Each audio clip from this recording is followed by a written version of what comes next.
12.8А рекомбинант ДНХ-ийн технологи буюу генетик инженерчлэгийн тухай ойлголтыг бактери ашиглан хүний инсулиний үйлдвэрлэх жишээгээр тодорхойлох. За цусны дах сахарын хэмжээ хэрхэн зохицуулагддаг вэ? За тэгэхээр зэрэг нойр булчирхай анд инсулин глюкоген гэсэн хоёр даавар байна. За нойр цусны дах сахарын хэмжээ гэх юм бол инсулин ялгарч бол цуснд байгаа глюкозуудыг глюкоген болгон хувиргана. За цусны дах сахарын хэмжээ багасах юм бол элгэнд байгаа глюкоген гэдэг нэртэй глюкоген гэдэг нэртэй нуурсыг бол задлж бол цусны дах сахарын хэмжээг нэмж өгдөг байна. За тэгэхээр инсулин хэрхэн ажилладаг вэ гэхлээр зэрэг эсийн гадаргуу дээр инсулиныг хүлээн авахч хүлээн авахрууд байдаг. За инсулин хүлээн авахчтай холбогдсноор глюкозыг эс рүү нэвтрүүлэх суган ургуудыг нээж өгдөг байна. За нойр булчирхайнаас ялгарх инсулин даавар дутагдсанаас чихрийн шижин өвчин үүсдэг бөгөөд эмчилгээний үр дүнтэй аргын нэг бол инсулин тарих юм. За 1921-ээс 78 онд бол амьтны гаралтай инсулиныг хэрэглэж байсан бол 1979 оноос хойш хүний гаралтай инсулиныг бол эмчилгээнд хэрэглэх болжээ.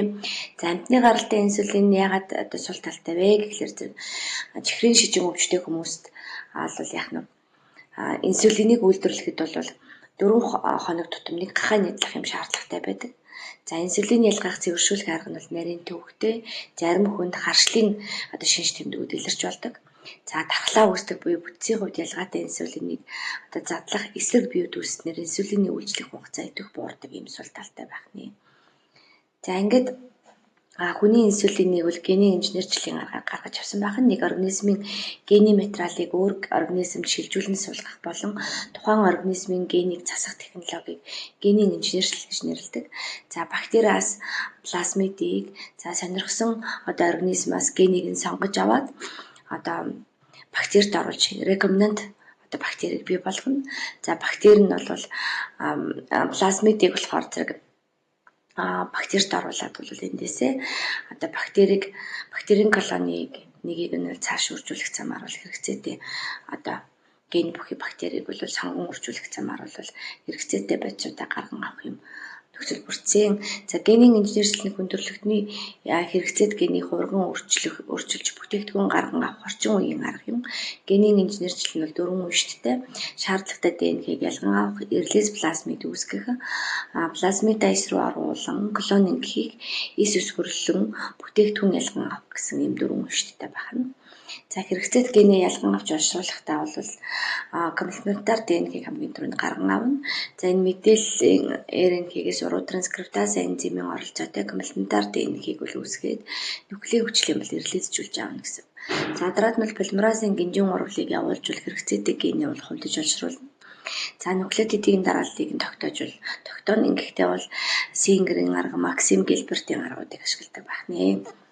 За Виктор молекул нь ген зөөхөд ашигладаг хэд хэдэн маркер ген агуулсан эсэд өсөн үржих чадвартай эстрактаз энзимийн сайттай хос гинж бүхий ДНХ-ийн цагираг молекул ихэвчлэн плазмид, фаг, космид гэх мэтчлэн ангилагдана. Плазмид нормал бактерийн эсэд агуулдаг 10 кбс хэмжээтэй хромосомын бус жижиг молекул юм. За плазмидыг ямар ч гэмтэлгүйгээр ялган авах юм боломжтой. За фаг нь бол вирус бөгөөд зөвхөн бактерийн эсэд халдварладаг 40 кбс хүртэл мэдээллийг дамжуулдаг ийм вектор молекул байна. За стресцийн хэрчмээр бол тухайн сайтуудыг хэрчнэ. За бактерийн стресцийн энзимүүд нь ДНХ молекулын стресцийн сайт гэж нэрлэгдэх тодорхой ДНХ-ийн дарааллыг бол таслана. За үүнд бол энэ BMH1, HEND3, Escherichia-coli-1 бол наалдамхай болон за AL1, HAE3 мохоо төгсгөл үүсгдэг байна. За стресцийн энзимүүд нь ихэвчлэн олон хэсгээр хэрчиж стресцийн хэрчмүүдийг бол үүсгэдэг юм онцлогтой. За та бүхэн энэ асуултыг бодож үзээд тодорхой минутын хугацаанд даалгаврыг хийж гүйцэтгээд багшийнхаа асуулттай тулгааж хараарай. За дараагийн дасгал байж гэн 2 дахь дасгалыг бас уншаад өөрсдөө хийгээд тодорхой хугацааны дараа багшийнхаа хариулттай бас тулгаарай.